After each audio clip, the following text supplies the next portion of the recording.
ब्रह्म ऋषियों की सभा में ये वर्णन हुआ कि मार्कंडेय जी मृकंड ऋषि जी के पुत्र हैं। बाल्यावस्था से ही इनके पिता ने इनको अखंड ब्रह्मचर्य और निरंतर मंत्राकार वृत्ति करते हुए तप की शिक्षा दी।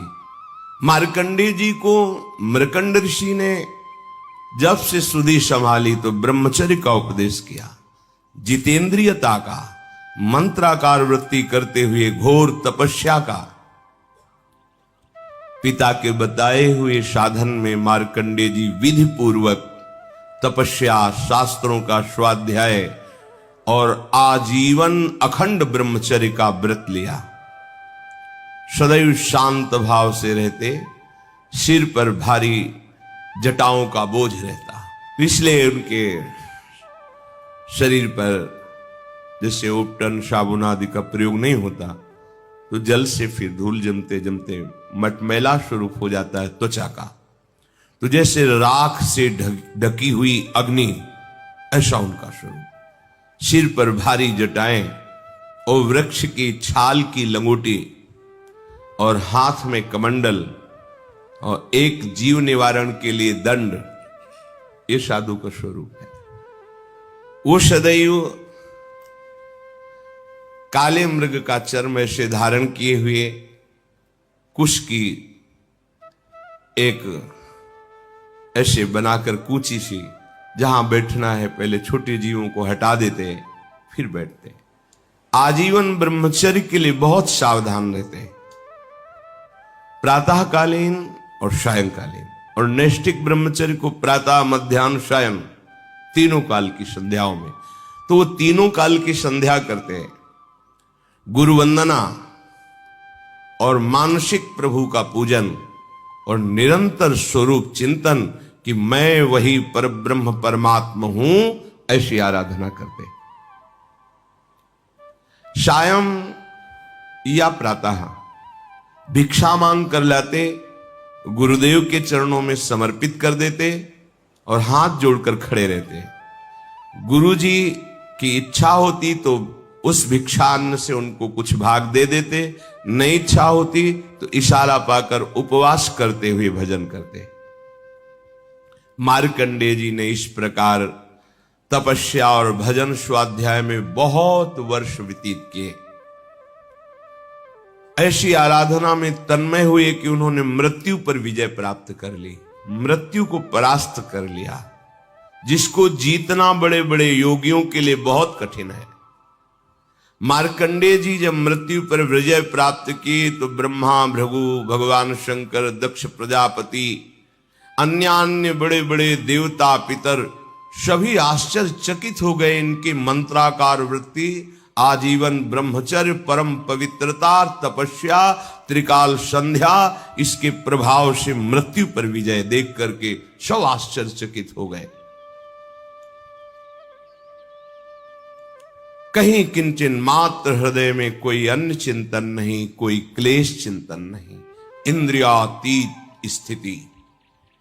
ये जो भी भजन करता है वो इसी तरह आगे बढ़ता है।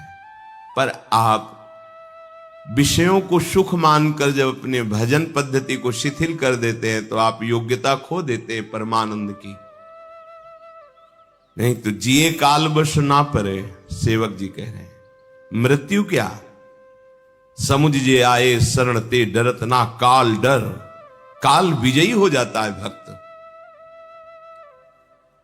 मार्कंडेय जी के हृदय में महायोग उपस्थित है।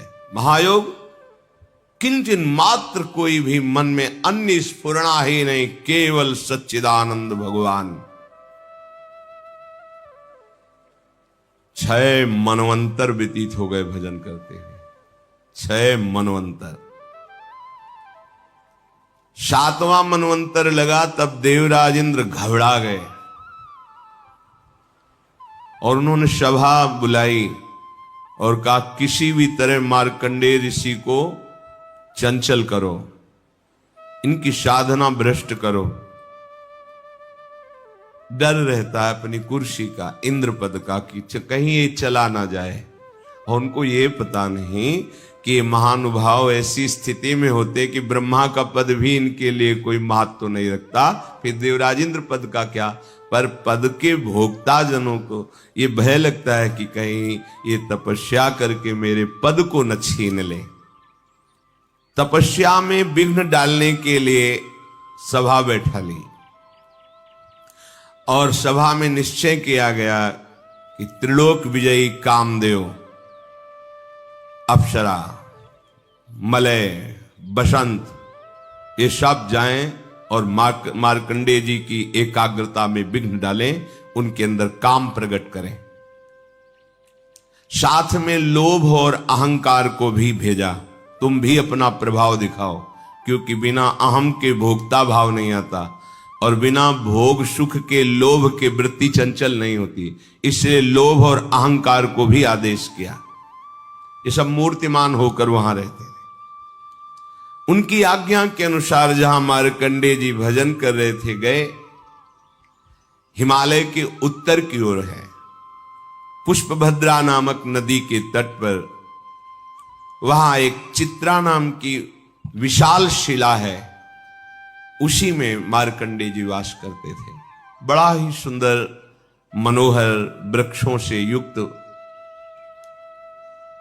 वृक्षों के झुरमुट में स्थान स्थान पर पुण्यात्मा अन्य ऋषिगण भी निवास करते थे। मृदु पवित्र निर्मल जलाशयों से भरा हुआ, कहीं मतवाले भौरे गुंजार कर रहे हैं, कहीं कोकिला पंचम स्वर में कूक रही है, कहीं मतवाले मोर पंख फैलाकर नृत्य कर रहे हैं, कहीं मतवाले पक्षियों का झुंड कलरव कर रहा है।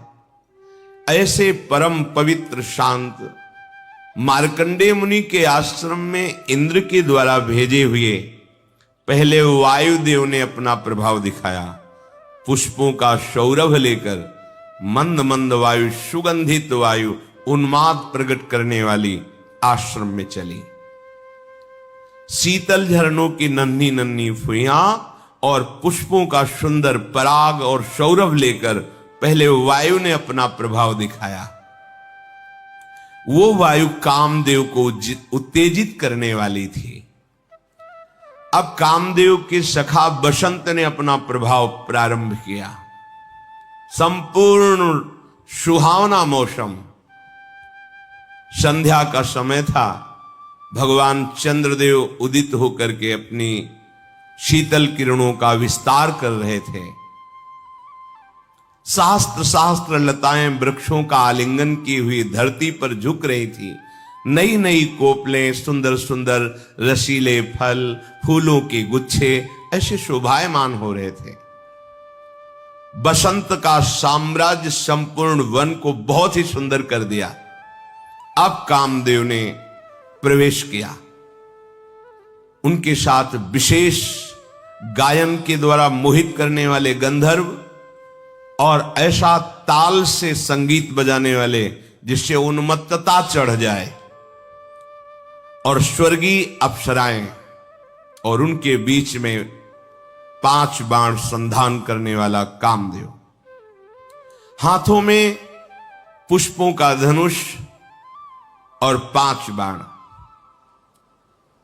मार्कंडेय जी भगवान के चिंतन में तन्मय थे। उनके नेत्र बंद थे, पर तेज ऐसा था मानो जाज्वल्यमान अग्नि की ज्वाला ही विराजमान हो। एक बार देखकर पूरा परिकर काम का भयभीत हो गया कि कहीं कोई ऐसी त्रुटि हो गई तो भस्म ही कर देंगे। इनको तो पराजित करना देख के ही लगता है बहुत कठिन है। इंद्र ने आज्ञा करी, सब अपना प्रभाव दिखाइए। बहुत ही मनोमोहक उन्माद पैदा करने वाला संगीत बजने लगा। गंधर्वगण मन को लुभायमान करने वाले गान करने लगे और अप्सराएं नृत्य करने लगी। मृदंग, वीणा, ढोल आदि मनोहर स्वर में बजने लगे। कामदेव ने क्रोधित होकर